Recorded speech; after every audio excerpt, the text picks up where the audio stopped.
भारत में जैविक कृषि की स्थिति अस्थिरता से क्रांति तक। भारत एक ऐसा देश जहां खेती सिर्फ अन्न उगाने का साधन नहीं बल्कि संस्कृति है, जहां खेत सिर्फ जमीन का टुकड़ा नहीं बल्कि हर घर की रोजी रोटी का आधार है। लेकिन आज इस मिट्टी पर एक सवाल खड़ा है, क्या हमारी खेती सही दिशा में जा रही है? क्या जैविक खेती भारत में एक क्रांति ला सकती है या यह सिर्फ एक अस्थिर सपना है?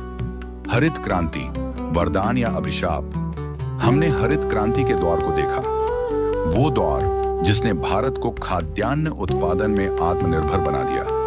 नए बीज आए, नई तकनीकें आईं और देखते ही देखते देश में अनाज की भरमार हो गई। लेकिन इसके पीछे की सच्चाई कुछ और थी। रासायनिक खाद ने खेतों की उपज तो बढ़ा दी, पर धीरे धीरे मिट्टी की सेहत बिगड़ने लगी। मिट्टी की उर्वरता कम होती गई, नदियों और तालाबों में जहर घुलने लगा और किसानों का खर्चा बढ़ता चला गया। आज पंजाब और हरियाणा जैसे राज्यों में मिट्टी की ऊपरी परत बंजर होती जा रही है। कई किसान इस कर्ज में फंस चुके हैं जिससे निकल पाना मुश्किल हो रहा है। किसान की कहानी, संघर्ष और उम्मीद। सोचिए, एक छोटा सा गांव जहां रामू काका जैसे किसान हैं।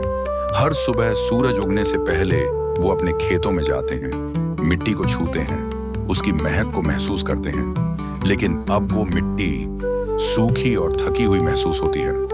हर साल उन्हें अधिक खाद डालनी पड़ती है, अधिक पानी चाहिए, लेकिन उपज फिर भी कम हो रही है। फिर एक दिन किसी ने उन्हें जैविक खेती के बारे में बताया। शुरुआत में डर था, अगर फसल खराब हो गई तो, लेकिन उन्होंने हिम्मत की और धीरे धीरे प्रकृति के साथ तालमेल बिठाकर खेती शुरू की। अब उनके खेतों में केचुए वापस आ चुके हैं, मिट्टी फिर से जिंदा हो रही है और सबसे बड़ी बात, उनकी जमीन अब अगले पीढ़ी के लिए भी तैयार है। जैविक कृषि एक नई सुबह। आज भारत में कई किसान रामू काका की तरह इस नई राह पर चल पड़े हैं। सिक्किम भारत का पहला पूर्ण जैविक राज्य बन चुका है। वहां के किसान न सिर्फ अपनी जमीन को स्वस्थ कर रहे हैं बल्कि पूरी दुनिया के लिए मिसाल बन रहे हैं। उत्तराखंड, केरल और आंध्र प्रदेश में भी जैविक खेती की लहर तेज हो रही है। सरकार भी मदद कर रही है, किसानों को सब्सिडी दी जा रही है, जैविक उत्पादों के बाजार बनाए जा रहे हैं और जागरूकता फैलाई जा रही है। लेकिन क्या यह काफी है? चुनौतियां और समाधान। लेकिन यह राह आसान नहीं है। अभी भी कई किसान संसाधनों की कमी से जूझ रहे हैं। जैविक खेती की लागत ज्यादा है, प्रमाणन की प्रक्रिया कठिन है और बाजार तक पहुंचना मुश्किल है। आइए इन समस्याओं को गहराई से समझते हैं। पहली समस्या, उत्पादन में कमी। पारंपरिक खेती के मुकाबले जैविक खेती में शुरुआती कुछ वर्षों तक उत्पादन कम हो सकता है। किसान जो पहले 30 क्विंटल गेहूं उगाते थे, वे जैविक तरीके से केवल 20 क्विंटल ही उगा पाते हैं। दूसरी समस्या, महंगा जैविक प्रमाणन। जैविक प्रमाण पत्र पाने के लिए किसान को सरकारी मानकों पर खरा उतरना पड़ता है।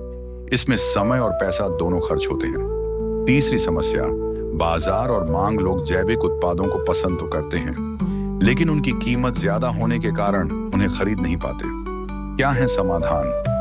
समाधान हमारे पास है और इनका सही इस्तेमाल करने से जैविक खेती सफल हो सकती है। एक समूह बनाकर खेती करना। अगर किसान एक साथ मिलकर जैविक खेती करें तो लागत कम हो सकती है। इससे प्रमाणन की प्रक्रिया भी आसान हो जाएगी। दो प्रौद्योगिकी का उपयोग, ड्रोन और IoT जैसी नई तकनीकों से कम पानी और अधिक उत्पादन संभव है।